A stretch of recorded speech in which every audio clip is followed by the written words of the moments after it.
शाबाश बोंदिता।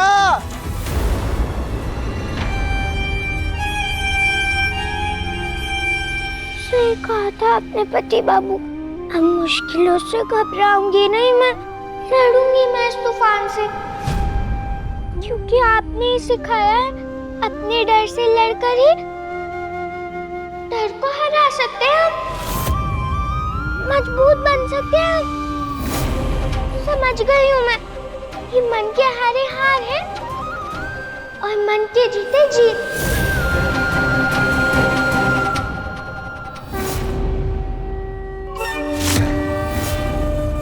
अब कैसे भी करके बस जहर की तीसरी पुड़िया देनी है मुझे अनिरुद्ध बाबू को।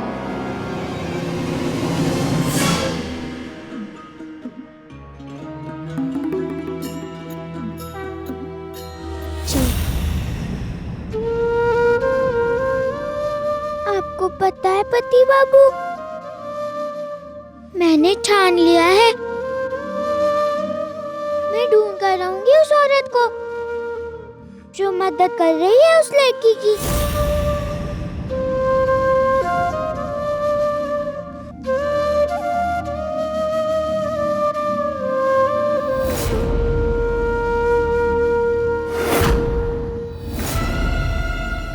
वृंदा काकी की पड़ोसन है क्या आप? पर वो तो शहर गई है ना, बताइए कौन है आप? भारी बाबू, बिल्कुल ऐसे ही बालों वाले भारी भारी हाथ और पैर थे उस घूंघट वाली औरत के। लेकिन बहुरानी जी, ऐसे हाथ तो औरतों के नहीं होते।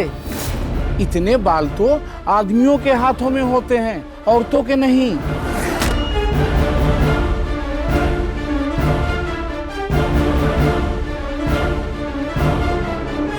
बात तो आप सही कह रहे हो भारी बाबू।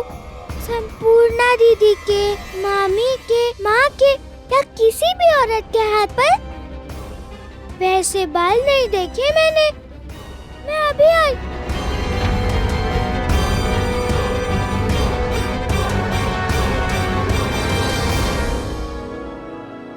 ये लीजिए भारी बाबू, पहन लीजिए। ये क्या है बहुरानी जी? पहनिए तो।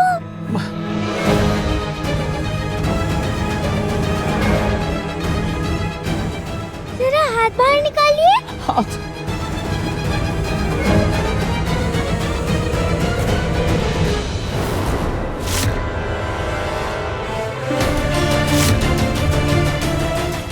आप ये क्या कर रहे हैं बहुरानी जी? ये मस्खरी करने का समय है। देखिए मालिक की हालत।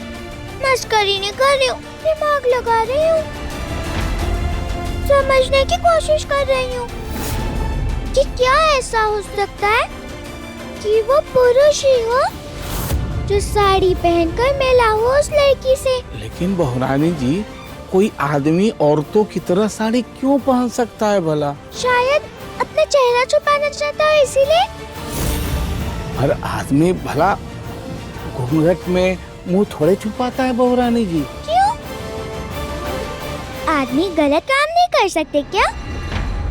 वाह भारी बाबू, औरतें सब अच्छा करे तो भी उनसे आशा की जाती है कि वो घूंघट में मुंह छुपा कर रहे, और आदमी गलत काम करके भी मुंह न छुपाए। क्यों? आदमियों के मुंह पर खास भगवान जी ने मलाई लगाकर भेजी है क्या? मेरा कहने का मतलब वो नहीं था बहुरानी जी। अगर आदमी गलत करता है तो उसे भी मुंह छुपाना पड़ता है। हाँ, अब समझी। वो आदमी भी कुछ गलती कर रहा है, इसीलिए औरत बनकर मुंह छुपा रहा है ताकि हम उसे पहचान ना सके। शायद हम उसे जानते हो, इसीलिए डर रहा है वो। पर बहुरानी जी, कौन ये काम कर सकता है? कौन हो सकता है वो? भारी बाबू, वो वही है जो महापूजा में शामिल नहीं हुआ है और जिसे हम अच्छे से जानते हो। जो कहिए बहुरानी जी, वो आदमी बहुत शातिर है वो। एक बात कहूँ बहुरानी जी, उस लड़की पे हमें भी भरोसा नहीं है। देखकर ही लगता है दाल में कुछ जरूर काला है। हाँ भारी बाबू, पर जानना ये है कि ये काली दाल कौन पका रहा है।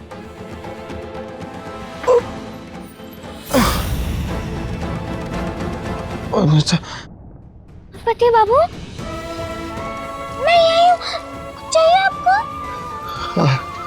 क्या चाहिए? कागज।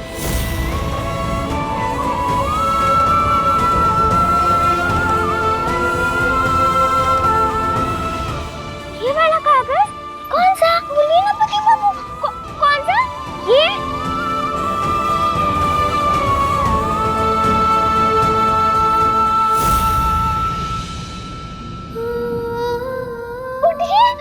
पति बाबू!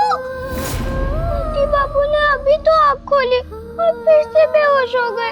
दुर्गा माँ, मेरे पति बाबू को जल्दी से ठीक कर दीजिए, वरना ऐसी रोती रहेगी आपकी बौंदता। सारी बाबू, पति बाबू ने ये कागज क्यों मांगे होंगे? ये तो वही कागज है जिसपे पति बाबू अलग अलग किताबें पढ़कर सोच सोच कर लिखते थे। किन बातों पर ध्यान देकर अपराधी का सच सामने लाया जा सकता है। सबको जिस जगह पर अपराध हुआ हो उस जगह की एक बार नहीं बार बार जांच करनी चाहिए, क्योंकि अपराधी अपनी गलती का कोई ना कोई सबूत जरूर छोड़ता है। पति बाबू, मैं समझ गई। मुझे ये बात बताने के लिए आपने आँख खोली थी ना? देखा भारी बाबू, अपराधी तक पहुंचने की राह दिखा रहे मुझे पति बाबू।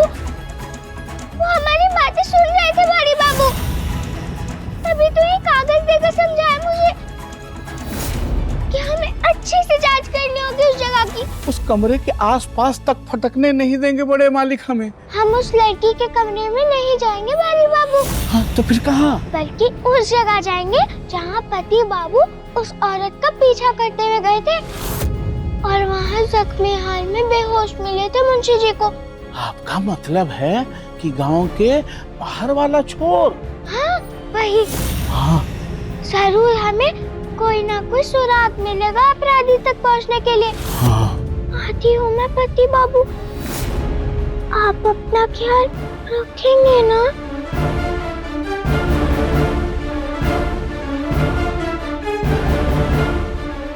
चलिए।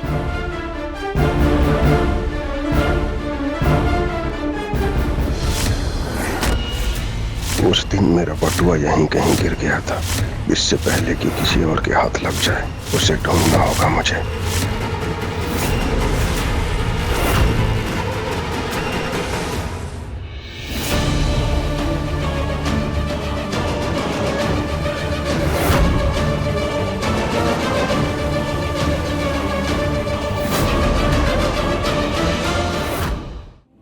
भारी बाबू, हैं? यही है वो अपराधी। चलो उसे पकड़ते हैं।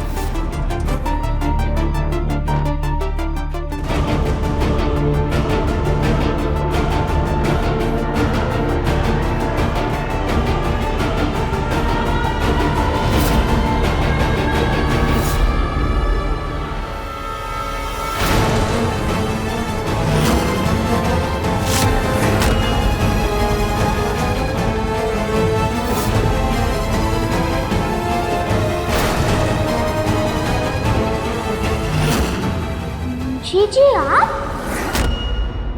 क्या कर रहे हैं यहाँ?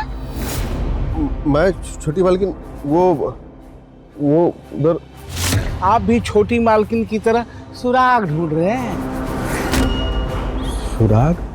हाँ, सुराग जो औरत के वेश में छिप करके घूम रहा है।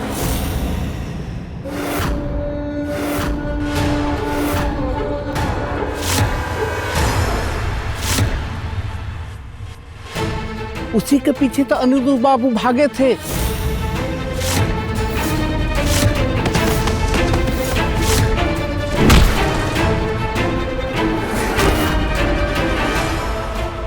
गज भर की बच्ची और इतना तेज दिमाग, समझ ही दिया इसने कि कोई आदमी औरत बनकर कर रहा था उस लड़के की मदद।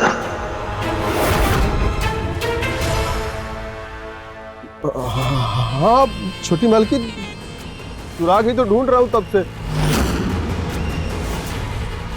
पर आप क्यों आए? हाँ। अब क्या बताएं छोटी मालकिन, जब से अनिरुद्ध बाबू की वो हालत देखी है ना, कुछ तो रहा नहीं जा रहा है। बहुत तकलीफ हो रही है उनकी हालत देखकर। मैं तो बस दिन रात यही सोच रहा हूँ कि ये सब किया किसने, जल्दी से उसे पकड़ा जाए ताकि वो दोबारा हमला न कर दे उन पर। इसीलिए मैं इधर आ गया कि शायद कुछ मिल जाए। आज अगर मेरा बेटा सौरभ जिंदा होता छोटी मालकिन, तो वो भी तो यही करता ना अनिरुद्ध बाबू के लिए। आप इतनी कड़ी धूप में और इतने घने जंगल में क्यों परेशान हो रही हैं? मैं हूं ना, मैं जंगल का कोना कोना छान मारूंगा। मैं कुछ ना कुछ पता लगा के जाऊंगा छोटी मालकिन। आप ना हवेली जाइए। धन्यवाद मुंशी जी।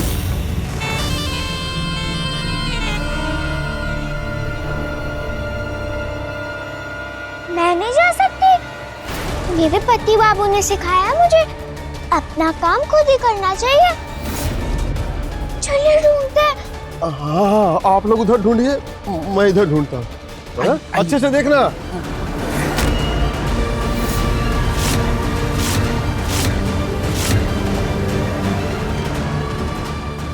पारी बाबू, मुंशी जी, ये देखिए कंगन मिला है मुझे।